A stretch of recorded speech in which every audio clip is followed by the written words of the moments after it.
The Lord be with you. And with your spirit. A reading from the Holy Gospel according to Saint Matthew. Glory to you, O Lord.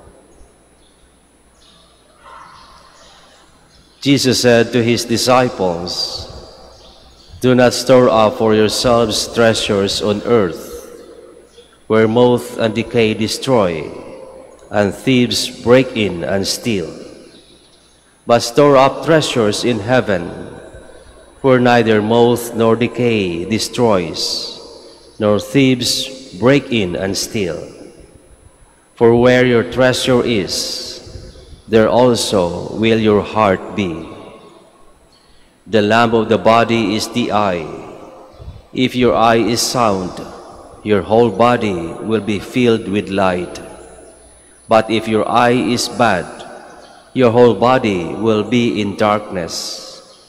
And if the light in you is darkness, how great will the darkness be?" The Gospel of the Lord. Praise to you, O Lord Jesus Christ. Please be seated.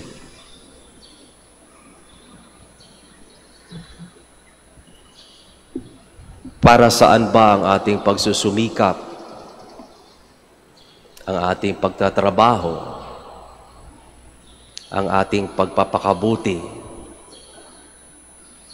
Kadalasan, ang naririnig nating sagot ay para sa ating mahal sa buhay, para hindi tayo mahirapan sa buhay, para mabigyan natin ng magandang kinabukasan ang ating pamilya, ang ating mga anak.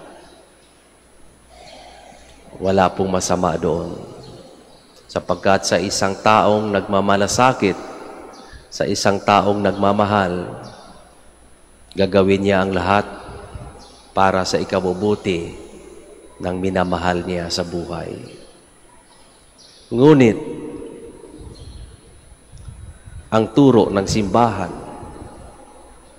ay nawa hindi tayo titigil doon.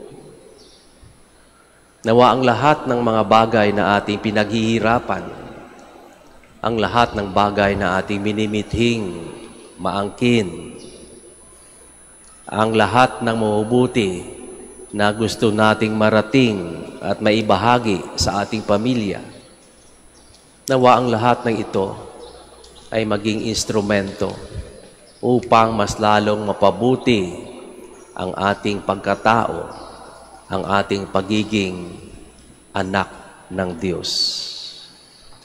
Sapagkat walang silbi kung ang lahat ng material na bagay na ating minimithi ay mapapasa atin, ngunit hindi naman maayos ang ating buhay bilang mga anak ng Diyos. Ang lahat ay baliwala kung tayo tumitigil lamang at nagsusumikap lamang para sa buhay dito sa ibabaw ng mundo. Nawa ang lahat ng material na bagay na ating hinihiling at pinaghihirapan ay maging gabay, instrumento para ang sinasabi sa ating Ebanghelyo, na buhay na walang hanggan ay mapapasa atin.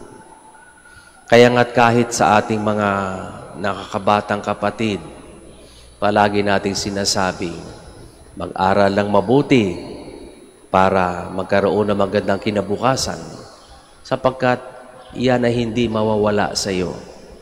Walang makakakuha niyan sa iyo. Ganon din ang sinasabi ng ating Ebanghelyo, mag-ipon ng mga mabubuting bagay, sapagkat ito ang ating ihaharap sa ating Panginoong Hesus pag tayo nakaharap na sa Kanya sa kabilang buhay. Sinasabi nga hindi naman tatanungin ng Diyos kung magkano ang pera na ating naipon, kung ilang kotse meron tayo, kung ilang ekta-ektaryang lupa ang ating nabili. Ang tatanungin lamang ng Panginoon ay kung tayo naging mabuti sa ating kapwa. Kung nagampanan natin ng maayos ang responsibilidad na Kanyang ipinagkaloob sa atin. Kaya't huwag tayong titigil dito sa ibabaw ng mundo. Huwag tayong titigil sa pag-ipon ng mga mabubuting bagay para lamang dito sa ibabaw ng mundo. Nawa ang lahat ay magagamit natin sa mabuting paraan sapagkat ito ang gagabay sa atin upang tayo'y mapabilang sa kaharian ng Diyos sa langit. Ang paalalang ito ay para sa lahat upang sa ating pang-araw-araw na buhay ay ating pagsisikapan na maging mabuti sa lahat ng pagkakataon upang masigurado natin na tayo mapapabilang sa kaharian ng Diyos sa langit.